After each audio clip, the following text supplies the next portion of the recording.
You're standing on the deck of a warship. The wood beneath your bare feet is soaked, some of it with sea spray, much of it with blood. Screams pierce the salt-thick air as rowers chant below deck, pulling at the oars like condemned men. Just ahead, another trireme crashes through the waves, bronze ram splitting your allied ship wide open. Men scream. Someone is already drowning. You don't know who's winning. All you know is the sound of oars slapping water, sails flapping like frantic wings, and the hoarse cries of soldiers yelling words you can't understand over the roar of war. Welcome to History in Ashes, where we guide you gently through the stories that made our world, starting from the very edge of survival and rolling back through the quiet, powerful details that often get forgotten. Tonight, we set our sail toward the cradle of Western civilization, ancient Greece. And like all good Greek stories, we begin not at the beginning, but in the middle of something terrible, something defining: war. Before we go on, could you do us a small favor? Slide down to the comments and tell us where you're watching from and what time it is there. We always love hearing how far this old history can travel. Also, if you enjoy stories that start with sinking ships and end with philosophers, empires, and the everyday mess of ancient life, maybe hit that subscribe button. We promise we won't throw you into battle, but we might occasionally row you into one. So, let's step back now, because that battle you're imagining, it's not just chaos. It's the result of centuries of tension, identity, and survival strategies forged on rocky soil and sun-blasted islands. You see, long before there were Spartans or philosophers, long before marble columns and democracy and statues with missing limbs there were just scattered people, farmers, sailors, fishermen, and they lived in a land that didn't make life easy. Greece, as you'd see it from a bird's eye, is a maze of jagged coastlines, mountain ridges, and dry soil. It does not gently hand you food or wealth. You have to take it. That's partly why these people took to the sea. It wasn't just to explore, it was to survive. And in doing so, they became traders, pirates, warriors, storytellers. They clung to myths not because they were naive, but because in a world where your crops might fail and invaders might come from over the next hill, myth was memory. It was warning. Even in these earliest days, the Greeks were not one people. They were Athenians, Thebans, Corinthians, islanders from Delos, mountain folk from Arcadia. They shared gods. Yes, but each city-state had its own rules, dialects, grudges, and goals. That's how you end up with a battle at sea, where sometimes Greeks are fighting other Greeks, both believing they're saving something sacred. And the ship you're on? That's no Roman galley. This is a trireme rows of oars, manned by citizens and slaves alike, packed so tight they can't stand straight. The strategy wasn't to board the enemy, it was to ram them, shatter their ship, and let the sea do the rest. Brutal? Yes. Effective? Also yes. A single well-placed charge could turn the tide of battle. It was also a good way to die anonymously. What's fascinating, what you might not expect, is how much of this depended on timing. Not just military timing, but cultural timing. The Greeks fought because they remembered 1,000 old injuries. They also fought because the sea made it easy, because city-states had pride to protect, because their alliances were fragile, and because they believed that honotime mattered more than life. Yet behind all this motion and myth, behind the warfare and philosophy, are the dull, stubborn details that actually held the world together. The weight of olive oil barrels being rolled into port, the scratch of wax tablets as scribes recorded grain, the price of tin, the salt routes, the gossip in the bathhouse, the quiet discussions in the back of the assembly. These are not cinematic details, but they are what built Greece. Even the wars weren't always glorious. In fact, most weren't. They were sieges, food shortages, plagues. They were waiting for reinforcements who never came. They were soldiers barefoot in snow, eating stale barley. They were generals bluffing because their lines were too thin. They were decisions made by men who would never go to the front. And when the fighting stopped, if it stopped, the work started again. Rebuilding walls, burying the dead, carving treaties into stone, whispering about who betrayed whom. Politics, always politics, even in war. You might be thinking, how does a culture survive this? How did something so fragmented become so influential? And the answer is a bit strange. It didn't survive by being unified.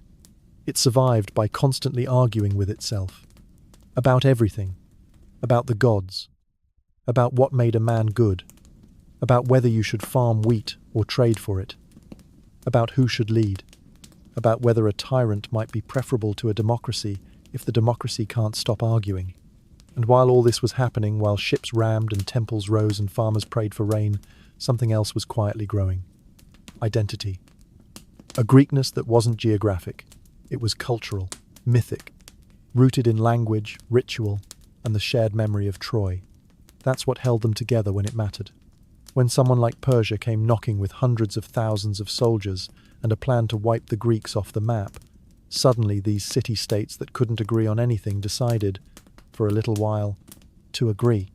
But we're not there yet. Right now, in this part of the story, you're on a warship, feeling your heartbeat in your teeth, hearing the roar of another vessel coming through the fog. Somewhere nearby, the island of Salamis waits.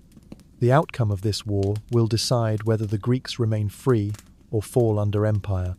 But for that to make sense, for the stakes to mean something, we have to go all the way back. Back before Athens, before Sparta, before even the first myths were carved into clay. Back to the beginning. So let me ask you, have you ever tried to rebuild a civilization using only broken pottery, oral stories, and 2 goats on a rocky hillside? Because that's where we're heading next. The sea is calm now, far from the battle we just left behind. You are standing on a rocky shore, somewhere on the island of Crete. The year? No one knows. Not really. But if we had to guess, we'd say it's more than 3,500 years ago. There is no Greece, no Athens, no Sparta, no democracy. Only scattered settlements, clinging to the edges of land like moss. You watch as the sun cuts over the eastern ridge and lights up the sea, blue as lapis, empty except for one long ship with a curved prow. On board are amphorae filled with oil, grain, and something else, fragments of a civilization most people will never remember, but you will. These are the Minoans. And they are not warriors, at least not yet. They are traders, builders, sailors. And they live in houses with plumbing. Yes, plumbing. 3,000 years before Rome gets the credit, Minoan palaces like Knossos have running water and multi-story buildings. Their walls are painted with dolphins, lilies, and dancers leaping bulls. But don't be fooled by the art. This is not some gentle utopia.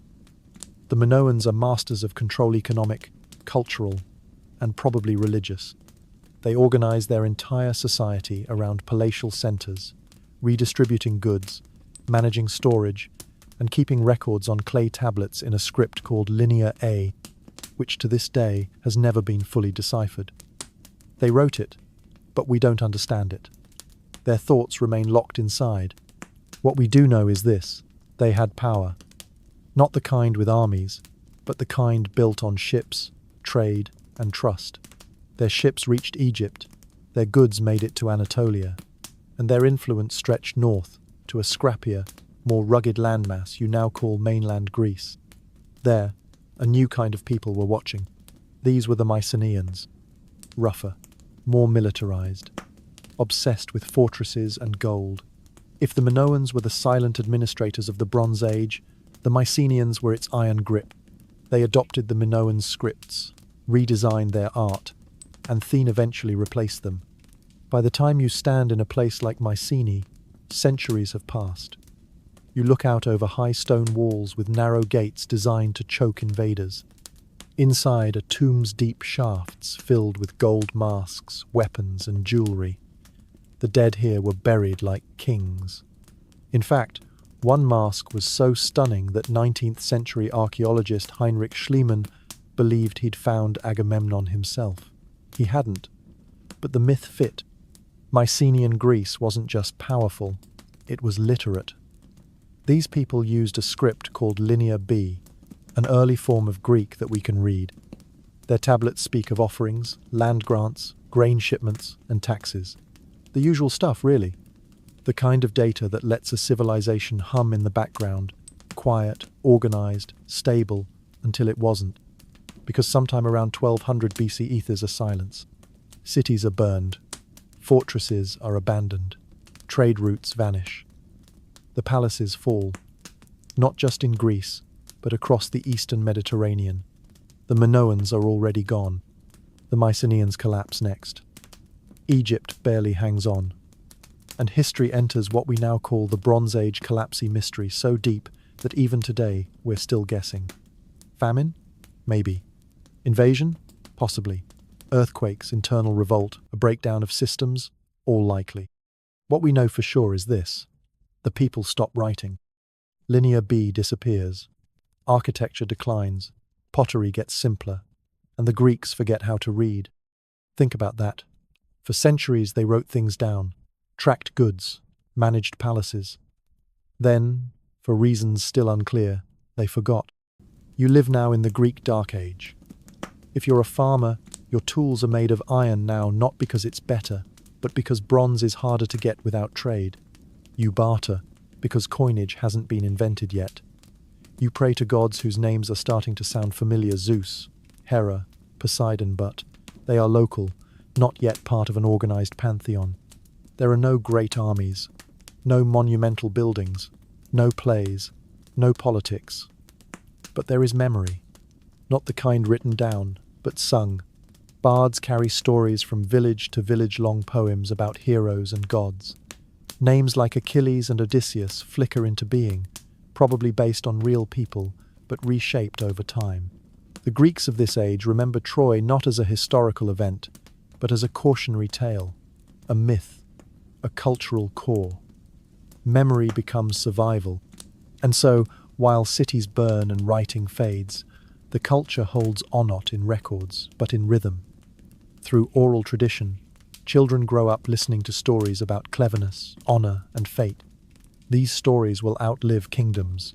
They will become scripture for the Greek soul. In this silent age, Greece breathes in. It rebuilds slowly. Small communities form loose networks. They experiment with governance, worship, land management. There's no grand vision yet, just persistence. And over time, something strange happens. Greece doesn't die. It reinvents itself. By the 9th century BCE, new settlements begin to rise. Pottery improves. Temples appear. And somewhere, maybe in Ionia, maybe on the mainland, a group of people start writing again. But this time, they borrow a different alphabet, one from a trading partner across the sea, the Phoenicians. That new alphabet will give birth to Greek literature, Greek politics, Greek philosophy, and ultimately everything that makes the classical age possible. But before we get there, it's worth pausing here, in this quiet, almost forgotten age, because survival doesn't always look like triumph. Sometimes it looks like waiting, like planting wheat and hoping, like singing the same old story until the meaning returns. Let me ask you this, quietly. How do you remember who you are, if no one writes it down? You wake in a stone hut, high on a hillside, overlooking a narrow, dusty valley. There is no city here, no flag, no name you'd recognize. Just a few other families who till the land, raise goats, and whisper old stories around smoky fires. If someone were to ask you what land this is, you'd say nothing. Because there is no Greece. Not yet. Only fragments, tribes, memory. You live in what modern historians call the Greek Dark Ages. But to you, it's just life. The old world, the one of bronze weapons, palace bureaucracy, and long-distance trade has vanished. The new world is harder, simpler, more immediate. You eat what you grow. You trade for what you cannot make. You bury your dead with no great ceremony. But you remember. The story of Troy is still told here. Not written down, not yet, but spoken aloud. Children learn it by ear. They memorize the names. Achilles, Hector, Helen, Odysseus. They hear about heroes who fought not for treasure, but for Kleos glory. This word, this idea is one of the few things that crosses the centuries unbroken. It is through these stories that the Greeks remember how to dream. Somewhere along the coast of Ionia, in the eastern Aegean, a man perhaps blind, perhaps not recites an epic. He's not the first to do so, but his version will stick. His name is Homer. He's not writing history, he's forging identity. His Iliad and Odyssey will one day be copied, studied, debated, but for now, they are breath, sound, song. And while these songs ripple through the hills, something else stirs. Small settlements, barely more than villages, begin to build stone walls. They raise temples. They lay out simple streets. They appoint elders to settle disputes. These places aren't kingdoms. They aren't empires. They're something new, polis. The polis is not just a city. It is a body of people, a way of organizing life. It is your village, your harbor, your gods, your laws. It is where you vote, if you're allowed to. It is where you fight, if you must. And it is where your ancestors will be buried beneath olive trees. Each polis has its own rules, its own way of worship, its own economy, army, and way of life. They are fiercely independent, suspicious of outsiders, proud of their dialects, their poets, their wine. Over time, hundreds of these polis will dot the Greek landscape, stretching from the rugged Peloponnese to the windswept Aegean islands. But even as they compete, these polis are connected. They share language. They share gods Zeus, Athena, Apollo, and gather at pan-Hellenic sites like Delphi and Olympia to offer sacrifices and compete in games. The Olympic Games, in fact, begin during this period, probably around the late 8th century BCE. Naked athletes race and wrestle in honor of Zeus, while spectators cheer, gossip, and place wagers. Religion, for the Greeks, is not private. It is civic. The gods are not distant creators, but active participants in the fate of cities. And every city wants their favor. Meanwhile, something remarkable happens. Writing returns. This time, the Greeks borrow the Phoenician alphabet, but they improve it. They add vowels. They make it flexible. Suddenly, you can write not just inventories, but poetry, law codes, decrees, names. This new script spreads quickly. Within a few generations, people are scratching graffiti into pots, carving laws into stone, and copying Homer into scrolls. With writing comes accountability. With the polis comes politics. You're beginning to see the early shape of democracy, not the grand Athenian kind, not yet, but the first signs. Public debate, assemblies, decisions made not just by kings, but by groups of citizens.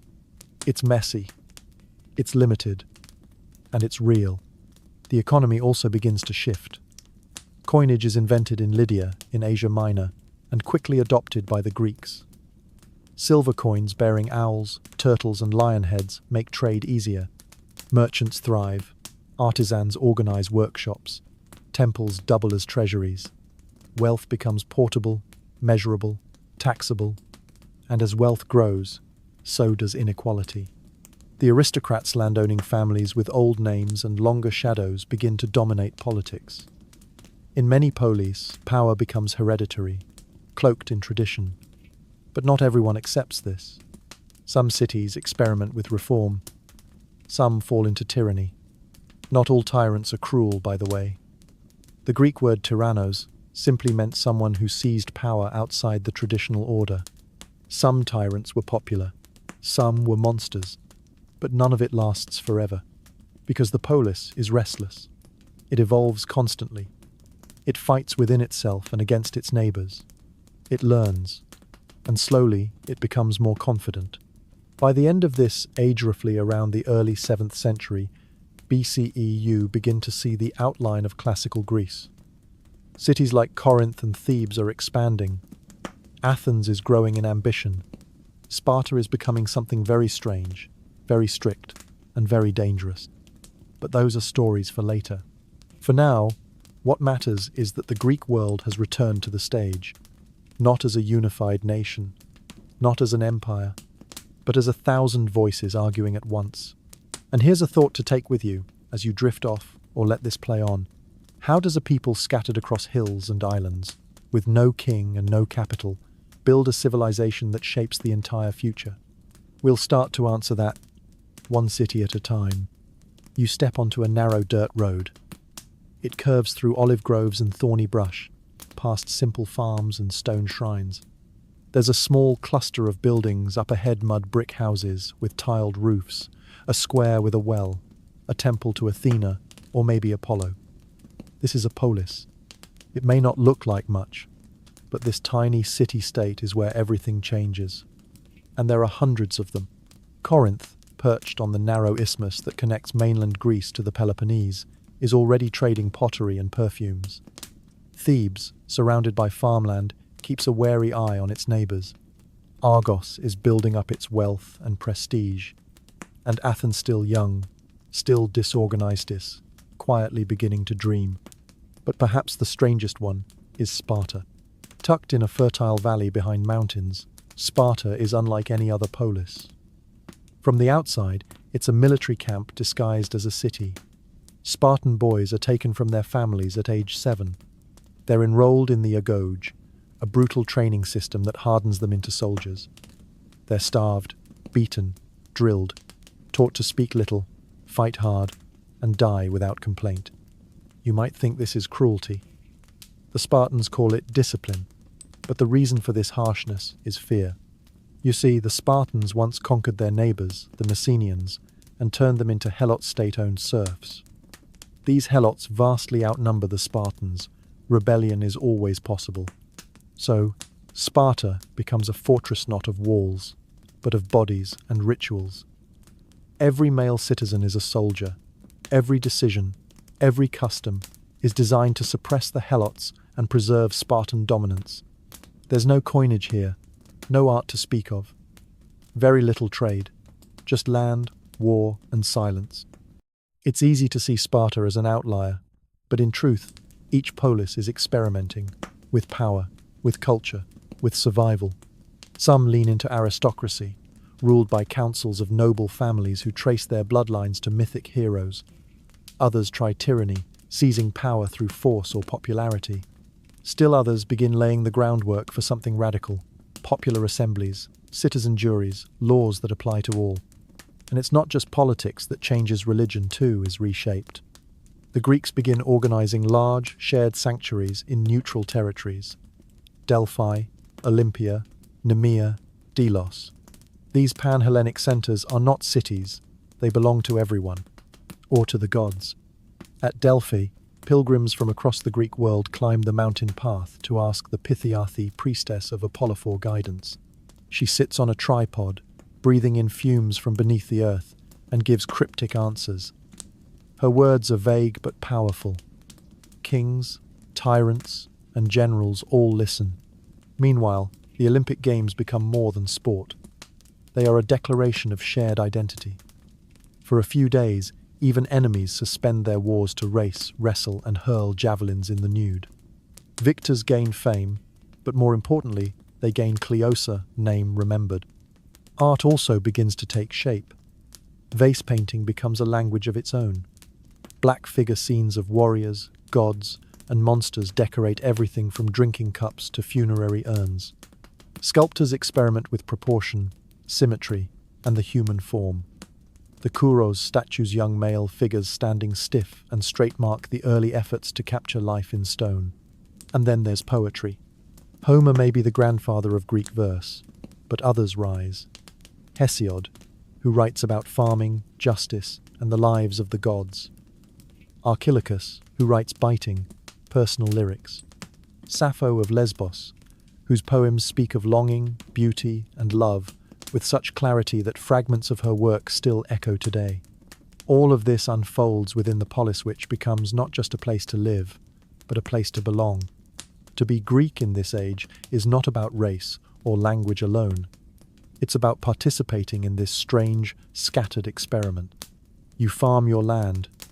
Yes, but you also vote, or fight, or recite poetry at a symposium. You pay taxes to your city. You honor your ancestors in public festivals. You drink diluted wine and argue about justice. And when war comes, as it always does, you fight not for a flag, but for your polis. Its gods, its soil, its memory. It's important to understand that these city-states do not exist in isolation. They trade, they bicker, they form leagues and alliances. They colonize. Yes, colonization. As population grows and farmland becomes scarce, the Greeks begin to spread. They send out ships to find new land and found new cities. Some go north, to Thrace. Others west, to Italy and Sicily. Still more sail across the sea to North Africa or the Black Sea. Each new colony carries the culture of its mother city, but also its independence.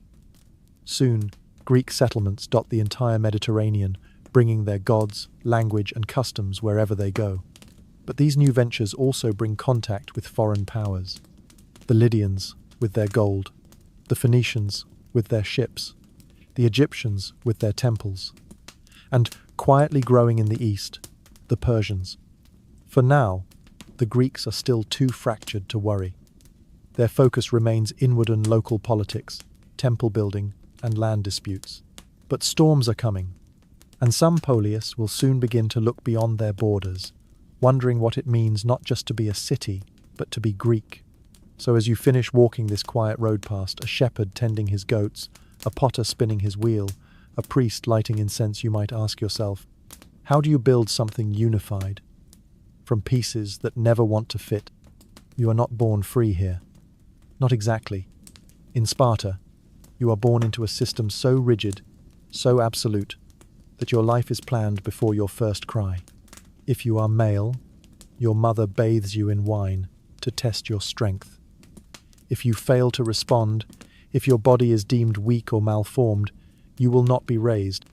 You will be exposed left on the slope of Mount Olympus, where the elements or wild animals will complete what the elders have begun. This is not cruelty in the eyes of the Spartans, this is necessity. If you survive, you will be raised, not by your parents, but by the state. You will belong to it entirely. By age 7, you are taken from your home and enrolled in the Agogatha state-sponsored education and military training system. You learn to endure pain without complaint, hunger without begging, and loneliness without visible sorrow. You fight other boys, often savagely. You steal food, but are punished only if caught not for the theft, but for the failure. You are taught to speak in short, sharp sentences, laconic, as it will later be called, from Laconia, the land of Sparta. Your goal is to become not just a soldier, but a citizen warrior, a creature of discipline, strength, silence, and absolute loyalty to the collective. And if you are female, you are raised differently but just as fiercely. Spartan girls are educated, they train physically, they run, wrestle, throw javelins.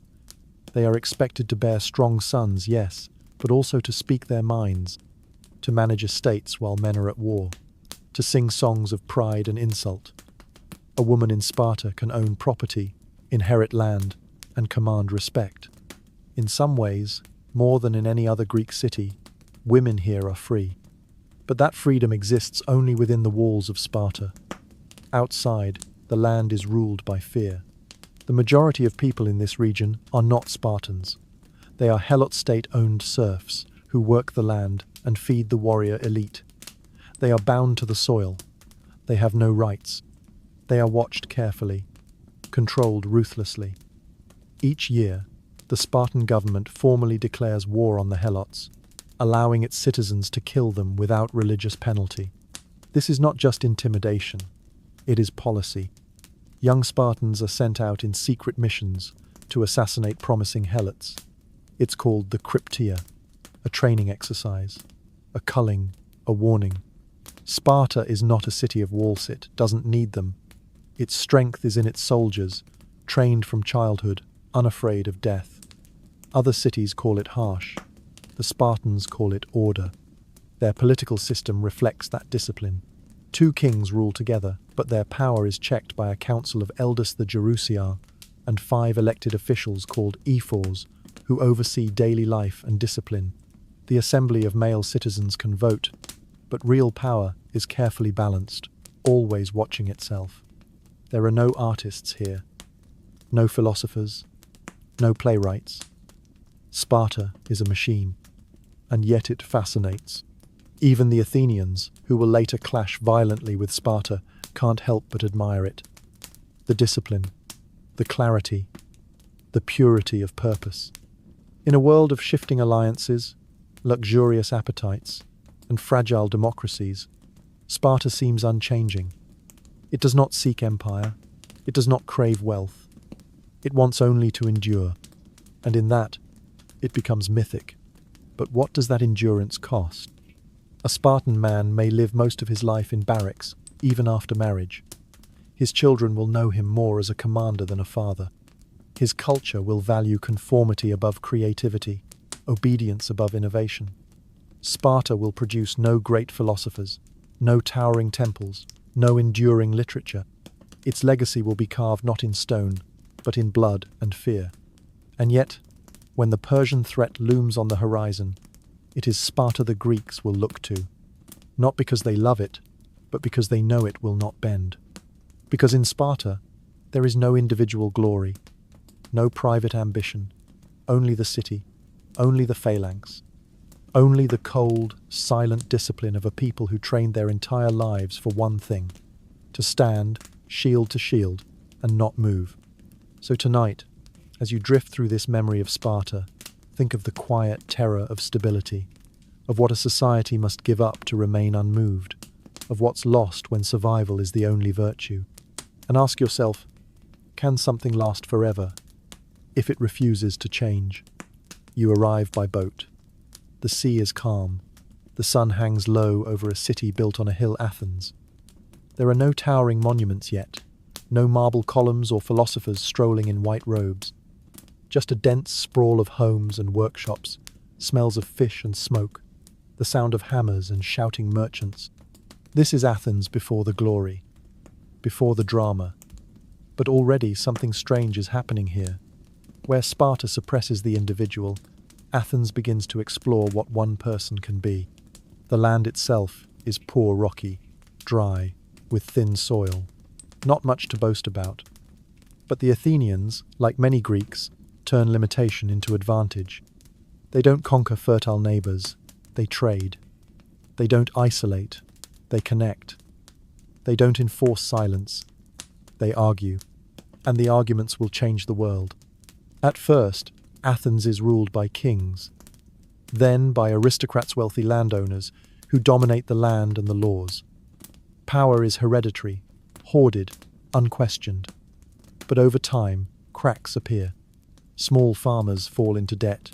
Grain shortages stir unrest. The poor cry out for reform, and the city teeters toward revolt. Into this crisis steps a poet. His name is Solon.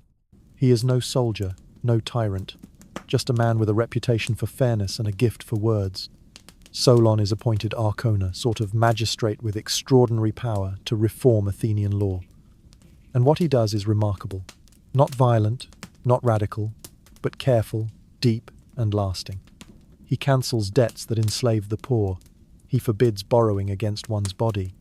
He reorganizes the population into 4 classes based on wealth, not birth, meaning that even a rich merchant, not just a noble, can hold office. He establishes the right of appeal. He opens the assembly to more citizens. And he writes it all down. For the first time, the law is public. It's not perfect. Far from it. The lower classes still struggle. Political tension remains. But Solon's reforms do something crucial. They prevent collapse, and they plant the first seeds of democracy. After Solon, chaos returns. Factions rise. Noble families feud. And into the vacuum steps another unlikely figure, a man named Pisistratus. He is charming, cunning, and through a mix of trickery, popularity, and brute force, he becomes tyrant. Not a modern dictator, but a ruler who bypasses the elite to rule with popular support. And he's good at it. Pisistratus builds. He supports festivals. He funds public works. He encourages trade. He gives land to the poor. He doesn't dismantle Solon's reforms, she uses them. Under his rule, Athens prospers.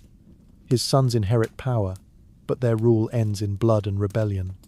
Then comes Cleisthenes. He's not interested in tyranny. He's interested in something deeper. how to build a society where power doesn't just rotate among the rich. He reorganizes the city's tribes, randomizing them so that loyalty is no longer based on bloodline or geography, but shared civic duty. He introduces the bull, a council of 500 chosen by lot, and he strengthens the assembly, where citizens vote on laws directly. The result is not yet full democracy, but it is close. And now, Athens begins to change. Not just politically, but culturally. Temples rise modest at first, then grander. The theatre is born, emerging from religious festivals to Dionysus. Tragedies are written and performed.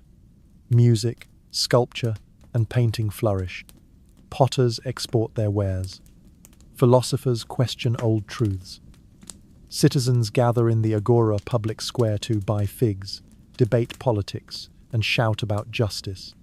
To be an Athenian citizen now means something profound. It means participation, ownership, responsibility, but not for everyone. Women, slaves, and foreigners are excluded. Their lives are lived on the edges working, bearing children, serving families, crafting goods. They make the city function, but they do not govern it.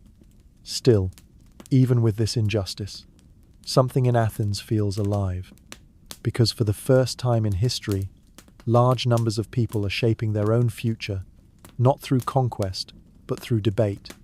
And that's risky. Democracy, even early democracy, is messy. Assemblies are loud. Decisions can be foolish. Popular opinion can shift like wind. But the Athenians accept that. They argue anyway. They trust that from argument comes truth. And they are tested almost immediately. To the east, across the sea, rises a power unlike anything the Greeks have faced before. Persia, an empire vast, efficient, and rich. Its kings claim divine authority. Its armies are enormous. Its reach seems unstoppable. Soon, Persian eyes will turn west. And when they do, it won't just be Athens that faces them, but all of Greece. Yet even before that clash, you can feel the tension building. You stand in the agora, listening to a potter curse, a tax, a merchant praise a law, a speaker on a platform call for reform, and you realize this city, with all its flaws, is teaching the world a new language, a language of law, voice, choice. And you wonder, can words hold back an empire? Then let us move into war. The time is late in the 6th century before Christ. You are standing on the stony coast of Attica. Behind you, Athens grows louder, more confident. Before you, the sea stretches toward an empire, the Persian Empire. And over that horizon, trouble is coming. It begins far from Athens, in the windswept cities of Ionia Greek colonies on the coast of Asia Minor. Here, Greek merchants and settlers live under Persian control. At first, it's tolerable. The Persians allow local customs, collect tribute, keep peace. But over time, resentment grows. The Greeks of Ionia want autonomy. They miss their independence. They miss their voice. And so, they revolt. It is a small fire, but Athens fans the flame. In a decision that will change everything, Athens sends 20 ships to support the Ionian rebels. The aid is modest, but it's a slap in the face to the Persian king Darius the Great. He does not forget. When the Ionian revolt fails, Darius turns his gaze westward. Greece must be punished. You can imagine the hum of fear. Greek city-states have always squabbled among themselves about borders, trade, pride, but now they face something new, unity in the face of invasion. Not all join willingly. Some submit early. Others hesitate. But Athens chooses to fight. The Persians land at Marathon. You stand on that beach. Imagine it. A great plain, dust, sunlight glinting off armor. On one side, a Persian army vast, professional, filled with cavalry, archers, and foot soldiers. On the other, the citizen army of Athens farmers, craftsmen, potters, all armed with bronze and resolve. And somehow, against all odds, Athens wins. The victory at Marathon is not just military, it's psychological. It proves that Persia can be resisted. It gives birth to a legend. The runner who sprints from the battlefield to Athens to announce victory, then collapses and dies. A story perhaps more poetic than true, but it captures something real: sacrifice, urgency, triumph. But Darius is not done, and when he dies, his son Xerxes takes up the cause. He raises an army of unprecedented scale. He builds a bridge of boats across the Hellespont. He cuts through mountains. He prepares to bring all of Greece under Persian control. This time, Athens cannot stand alone. Enter Sparta. Sparta with its warriors. Athens with its navy. And between them, an uneasy alliance forms. The Greek world begins to do something rare: cooperate. And now comes one of the most famous stands in history. Thermopylae, a narrow pass, a delaying tactic. A few thousand Greeks hold it, led by 300 Spartans under King Leonidas. For days, they resist wave after wave of Persian assault. The pass is so narrow that the Persian numbers mean little. The Greeks use their shields, their spears, their discipline. They lose, of course. The Persians eventually find a way around the pass, and Leonidas and his men die to the last. But they buy time. Time for the rest of Greece to prepare. Time for cities to rally. Time for Athens to plan. Athens knows it cannot win on land, so it turns to the sea. Under the brilliant guidance of Themistocles, the Athenians build a navy-fast, maneuverable triremes. They evacuate the city. Let the Persians take the stone. The real battle will be on water. And so we arrive at Salamis. You are on a ship now. The water is choked with oars, sails, and shouting. Persian vessels, heavy and numerous, crowd the straits. But it is too tight, too narrow. The Athenian fleet maneuvers with deadly grace. One by one, they ram, crush, and sink the Persian ships.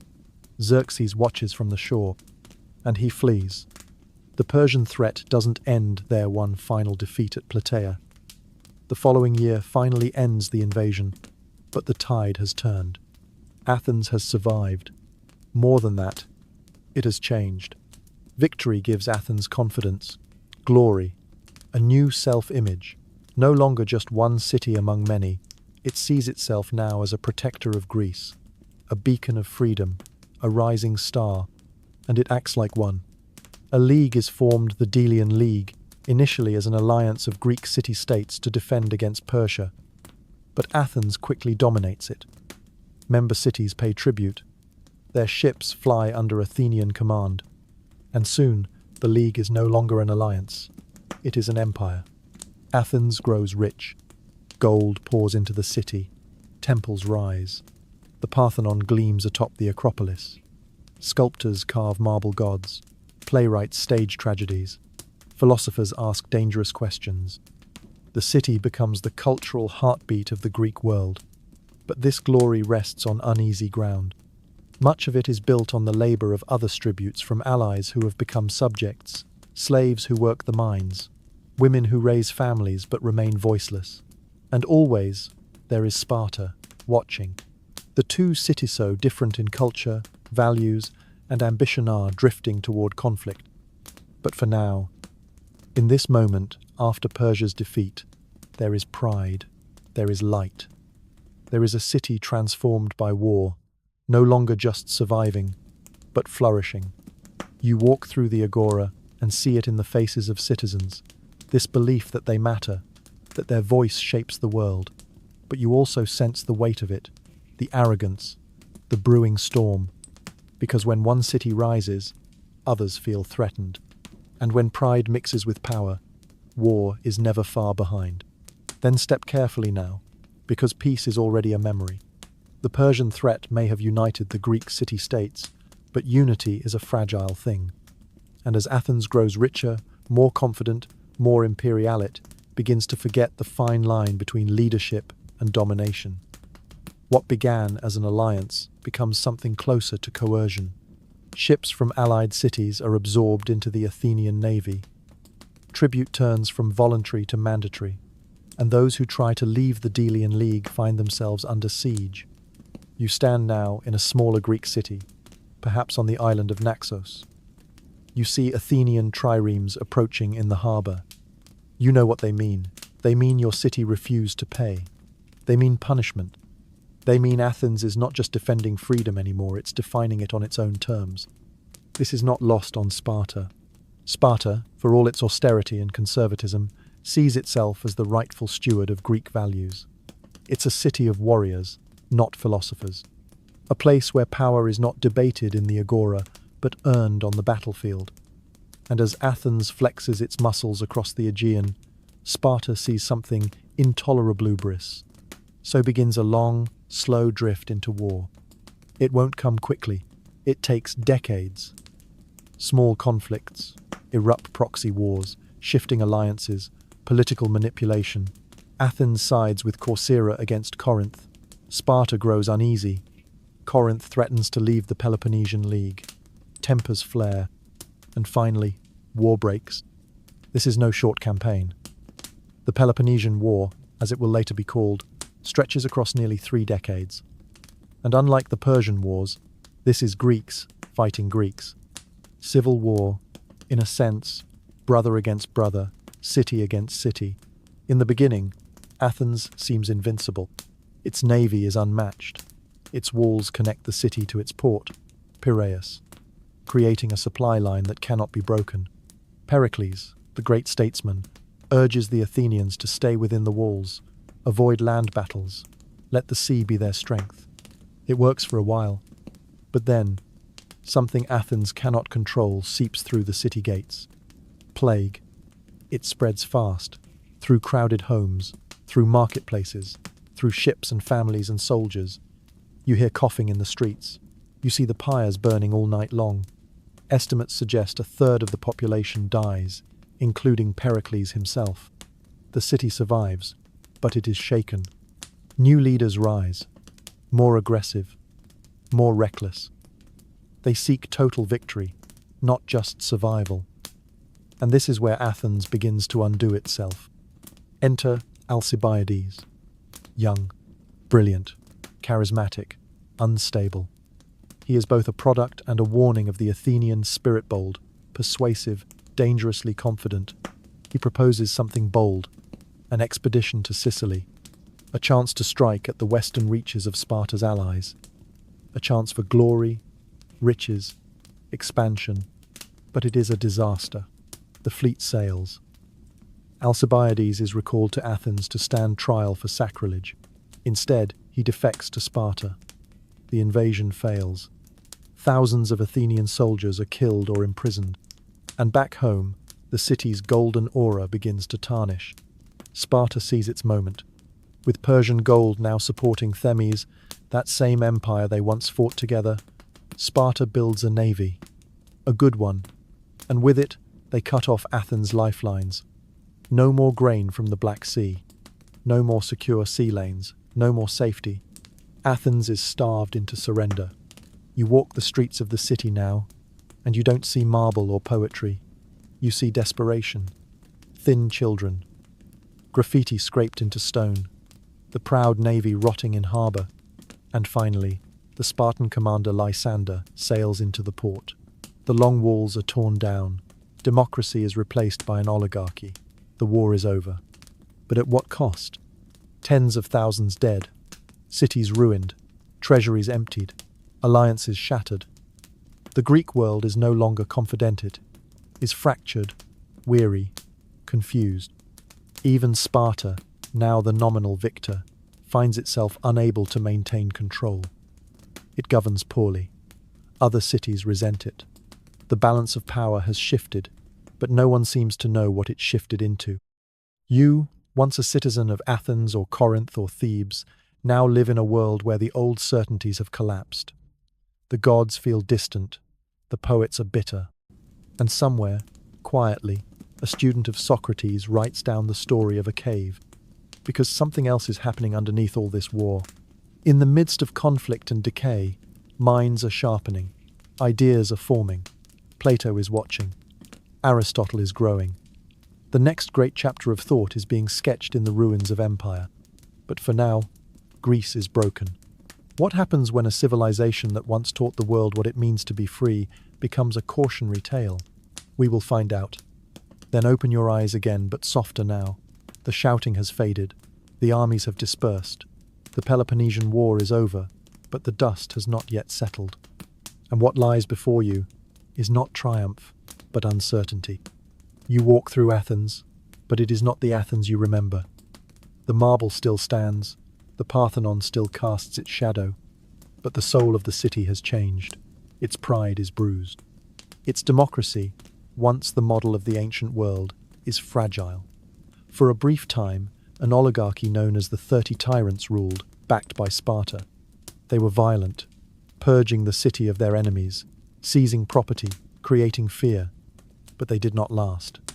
A democratic resistance rose from exile and returned to take the city back.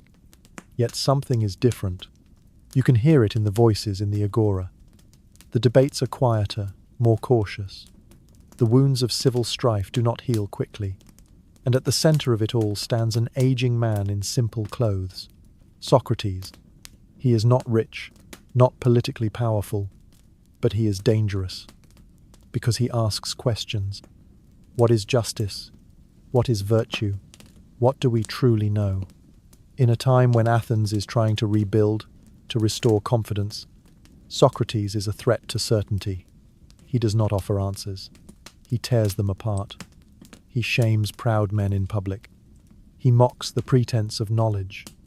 And for some Athenians especially, those who have just survived the terror of war and tyranny becomes a scapegoat.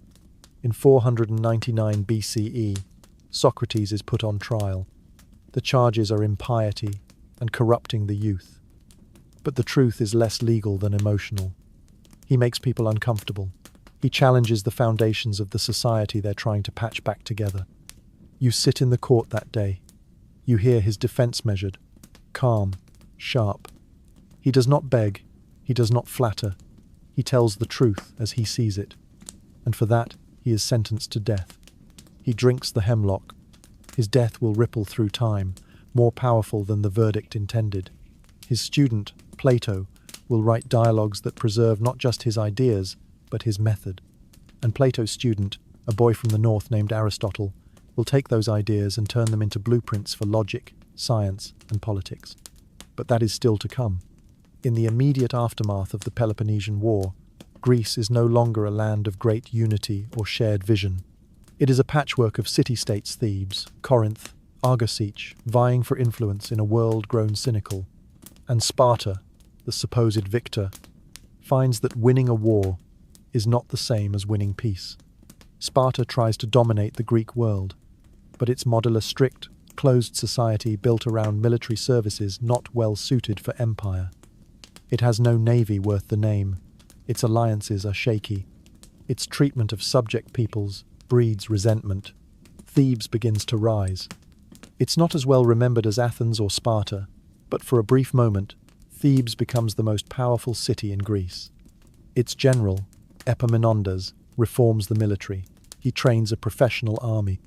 He introduces new tactics. And at the Battle of Leuctra, in 371 BCE, he defeats the Spartans in open battle, something once thought impossible. This battle matters. It marks the end of Sparta's dominance. It proves that the old order is gone, that the myths of invincibility are just that, myths. But no new stable order takes its place. Instead, Greece falls into what historians now call the 4th century crisis. Endless wars between city-states, shifting leagues and coalitions, economic strain, a growing divide between rich and poor. You walk the streets of Corinth and see debt slavery return. You visit Delphi and find fewer offerings on the sacred altars. Even religion begins to feel hollow. The gods are still worshipped, but with less confidence. The Olympians feel like metaphors now, not masters.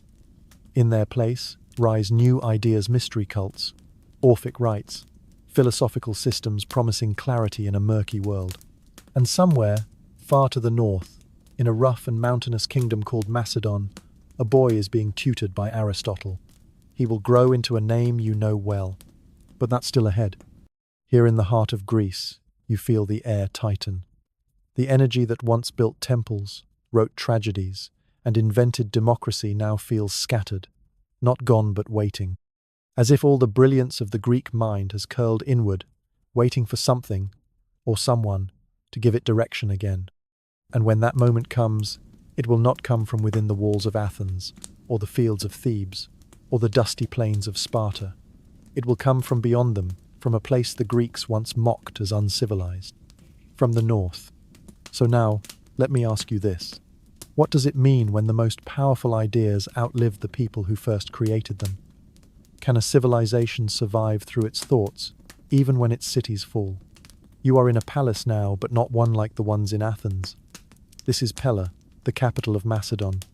Fewer columns, more stone, less philosophy, more horses. The king is Philip II, and he is not like the other Greek rulers. Where Athens debated, Philip drills. Where Sparta isolates, Philip unifies. And where Thebes hesitates, Philip moves. He has spent his youth as a hostage in Thebes, watching their tactics, studying their politics. Now, back in Macedon, he reforms the army into something new, the Macedonian Phalanx. Longer spears, deeper ranks, cavalry that doesn't just support, but strikes like a blade. He conquers, not with grand speeches, but with siege engines and gold. He bribes, marries, and battles his way into control of Greece, city by city. Some submit, some resist, all fall. By the time he forms the League of Corinth, nearly all of Greece is under his influence united. Not by love, but by pressure. Still, it is unity. And Philip has a dream. He wants to invade Persia, the old enemy, the empire that loomed over the Greeks for centuries. He plans the campaign carefully. He builds the alliances, stores the resources, assembles the troops. But before the war can begin, he is assassinated. The details are still debated. Was it a jealous noble, a conspiracy, a personal vendetta? What matters more is who steps into the vacuum. His son, a young man only 20 years old, a student of Aristotle, a warrior, but also a reader. And his name is Alexander. You know the name, but you have not yet felt the shadow he will cast over the world. You watch him mourn his father, then take control of an army trained to perfection. He does not hesitate. Within a year, he crushes uprisings in Greece, raises Thebes' Sept for its temples, and the house of the poet Pindorand marches east. And then, history accelerates. Alexander crosses into Asia Minor in 334 BCE. At the Granicus River, he nearly dies in his first major battle, but wins. At Issus, he defeats Darius III, king of Persia, and takes his family hostage but treats them with dignity. He marches down the coast, laying siege to Tyre, a city built on an island. He builds a causeway across the sea. It takes 7 months. He wins.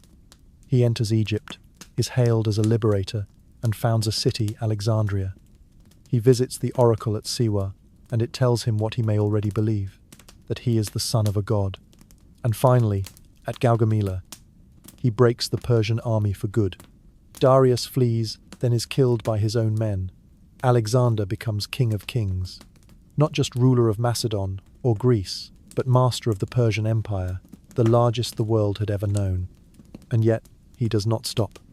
He marches east, through Babylon, through Susa, through Persepolis, which he burns in a moment of symbolic fury or drunken impulse. Historians debate that still. He chases the ghosts of conquest through the mountains of modern Afghanistan, down into the Indus Valley.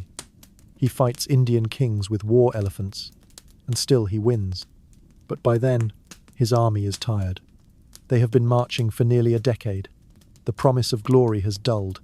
They want to go home. And finally, reluctantly, Alexander turns back. But something is happening to him. He has begun to wear Persian clothes, to adopt Persian customs. He marries a Persian noblewoman. He demands that his men bow to him in the Persian style. Some see this as unity, others as betrayal. He is trying to build not just an empire, but a fusion of cultures. A new world, a blending of Greek and Persian, East and West. Hellenism, before the word even exists, but he will not live to see it. In 323 BCE, In the palace of Nebuchadnezzar in Babylon, Alexander falls ill. Fever, weakness, confusion. Some say poison, some say exhaustion, some say malaria or typhoid. He dies. He is only 32 years old. You stand among his generals, Ptolemy, Seleucus, Antigonus, Cassandrand. You feel the silence in the room like a stone dropped into water. No clear air, no succession plan, just a whisper, to the strongest. And with that, the empire shatters. The world Alexander carved open will not close again. His generals divide his territories, founding kingdoms that will last for centuries. Greek becomes the language of power from Egypt to India. Cities named Alexandria dot the map. But Greece itself? It remains a land of memory.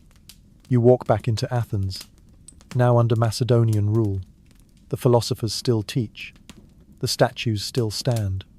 But the center of power has moved, from the Agora to Alexandria, from the Acropolis to Antioch. And yet, the ideas born here will not fade. Let me leave you with this question. Was Alexander's conquest the peak of Greek history, its end? You are standing now at the crossroads where cultures collide. The world after Alexander is not Greek, but something new, a mosaic of peoples, ideas, and traditions blended across continents. This is the era we call Hellenistic. The cities he founded are alive with scholars, artists, and traders. Alexandria in Egypt boasts a library said to contain every scroll ever written. It is a beacon for knowledge, where mathematicians like Euclid develop geometry, and astronomers like Aristarchus begin to imagine the sun, not the earth, at the center of the universe. Trade routes pulse with goods from faraway land silk from China, spices from India, gold from Africa. Ideas travel too. Egyptian religion mixes with Greek philosophy. Persian court rituals mingle with Macedonian customs. Yet, for all its grandeur, the Hellenistic world is restless. Kingdoms rise and fall. Cities compete for influence. Kings style themselves as gods, blurring the line between mortal and divine. The old city-states lose power, replaced by monarchies and sprawling empires. And the Greeks themselves? They become both rulers and ruled, colonizers and subjects. But what of daily life? Ordinary people, farmers, artisans, women, slaves continue their work amid this shifting landscape. Markets bustle, children play, festivals honor gods both new and old. The pulse of survival beats on, beneath the grandeur. Philosophy evolves. Stoicism teaches endurance and inner peace. Epicureanism preaches pleasure as the absence of pain. Skepticism questions certainty itself. You might find comfort or confusion in these teachings, just as people did then. Meanwhile, Rome begins its rise in the West, watching and eventually eclipsing the Hellenistic kingdoms. The story of ancient Greece, then, does not end with Alexander's death. It unfolds in new forms, echoing through history and shaping the very foundations of Western civilization. As you close your eyes tonight, consider this. How does a culture survive its own transformation? Can ideas outlive empires? Thank you for joining History in Ashes on this journey through ancient Greece. We'd love to know, where are you watching from right now? What time is it there? Drop a comment below. It helps us feel connected across time and space. And hey, if you want to keep uncovering the hidden stories that shaped our world, maybe hit subscribe. After all, surviving history is easier when you've got a good guide. Sleep well, and until next time,